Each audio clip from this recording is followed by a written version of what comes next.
Very much, Mr Deputy Speaker. I rise today in support of the Statutes Amendment, National Energy Law's Wholesale Market Monitoring Bill 2023, which seeks to add to the capabilities and responsibilities of the Australian Energy Regulator. Like many of us in this place, I am regularly contacted by members of my community concerned with the price of electricity. This is an issue that was raised with me as a candidate and something that I and many other South Australians have been concerned about for some time. When constituents bring inquiries to me, no matter what issue it is about, I always try to, and it's often impossible not to, but I always try to avoid providing the context of mistakes that previous governments have made. But when it comes to energy prices, South Australians are well aware of the mistakes of the past in privatising the Electricity Trust of South Australia and the effect that mistake still has on energy prices today. South Australians were also bitterly disappointed by the former Liberal government's decision to sell off the operation of state-owned generators, which would have shielded us by reserving energy for emergency use. This bitterly disappointing decision has left our state more vulnerable to international forces and subject to increasing unreliability and higher costs of coal-fired power stations interstate. During the winter of 2022, South Australians saw the worst of this vulnerability. The ongoing invasion and conflict in Ukraine. Member for Chaffey, you were heard uninterrupted. Doesn't mean people agreed with what you said, right? Member for Elder, continue uninterrupted, Thank please. you very much for your protection, Mr Deputy Speaker. Sorry, did that just happen again? Member for Chaffey, can you just zip I was please? silent during your contribution, Member for Chaffey. Maybe give it a crack. Member for Chaffey, you're warned for the third time. Right, next time you'll be leaving the chamber. Thank you. During the winter of 2022, South Australians, farewell, Member for Chaffey, South Australians saw the worst of this vulnerability. The ongoing invasion and conflict in Ukraine, high international fuel prices, fuel supply shortages and generator outages contributed to unprecedented high prices and price volatility in the wholesale electricity market. Events such as those experienced in recent years have demonstrated the risks that energy consumers are exposed to when there is a lack of effective competition in and visibility of wholesale electricity and electricity contract markets. It is vital to South Australian energy consumers and consumers in other jurisdictions that those responsible for monitoring these markets have the capacity and tools to look out for their best interest. The Australian Energy Regulator plays this important role, ensuring consumers have access to reliable, clean and secure energy. The regulator is also responsible for ensuring consumers pay no more than necessary for the energy delivered to their homes and businesses. As part of this role, the Australian Energy Regulator sets the annual default market offer for electricity, which is the price cap for consumers on standing offers and which also acts as the reference point for all other contracts for households and small businesses on market offers. I'm sure, like many of you, I was incredibly pleased to see this morning that the regulator announced their draft default market offer of cuts, not increases as scaremongered by some of those opposite, but cuts of 2.5% or $57 for average households and 8.2% or $481 for small business. The regulator is also responsible for determining the maximum revenue which monopoly businesses such as SA Power Networks, Electranet and Australian Gas Networks can earn, and for monitoring markets and performance to enforce compliance with energy legislation. At present, the Australian Energy Regulator relies on publicly accessible information to monitor the wholesale electricity market, such as auction processes run by the Australian Energy Market Operator and the futures market run by the Australian Securities Exchange.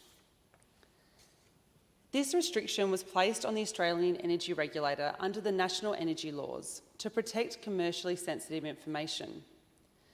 In practice, however, these restrictions only serve to hamper the regulator's capacity to gain sufficient visibility of the market to perform its role. As we saw during the winter of 2022, energy retailers struggled to access electricity contracts to hedge their retail load against high spot prices. Without access to the entire board, the Australian Energy Regulator and the Commonwealth could not see the information required throughout this time period. Mr Deputy Speaker, this bill seeks to assist the Australian Energy Regulator to fulfil its role by allowing the regulator with the visibility it needs to identify and investigate issues in a timely and well-informed manner, and make an ongoing assessment of whether the market is operating competitively. Outside of the publicly accessible information the Australian Energy Regulator has access to, much of the trading conducted in the electricity market is done through private bespoke contracts between generators, finance intermediaries and retailers. Without access to this information, the Australian Energy Regulator cannot easily estimate what retailers are actually paying to purchase the energy they then sell on to households and small businesses. This particularly impacts the regulator's capacity to set the default market offer fairly for consumers. Since the South Australian Liberals privatised ETSA, it's been up to good governments at all levels to empower consumers to take back control of their energy use and costs. A really successful example of this is in my electorate, where the City of Mitcham's Community Renewables program is running. This program, managed by solar energy supplier Shine Hub, was introduced to help households and businesses across the council area to install solar and battery systems for no upfront costs. So far, over 760 households have signed up for solar panels and/or batteries, which has offset a total of 3 power plants and is helping to build a virtual power plant to support the local electricity network. The City of Mitcham's ultimate goal is to develop a community energy plan that sources the majority of its power from this local virtual power plant. This includes all residents in the council area, not just those who go solar, and a number of other councils, local governments in South Australia and in other states have seen this project by the City of Mitcham and are looking to implement it themselves. Now, while this initiative is fantastic, it is still limited to those households with the financial capacity to participate in the program. While renters will benefit from the strengthening of a local virtual power plant in the long run, they will only receive the benefits in the short term should their landlord be willing to participate. That is where reforms such as those included in this bill are so important. Empowering consumers and ensuring that profit-seeking retailers aren't leaving ordinary South Australians behind.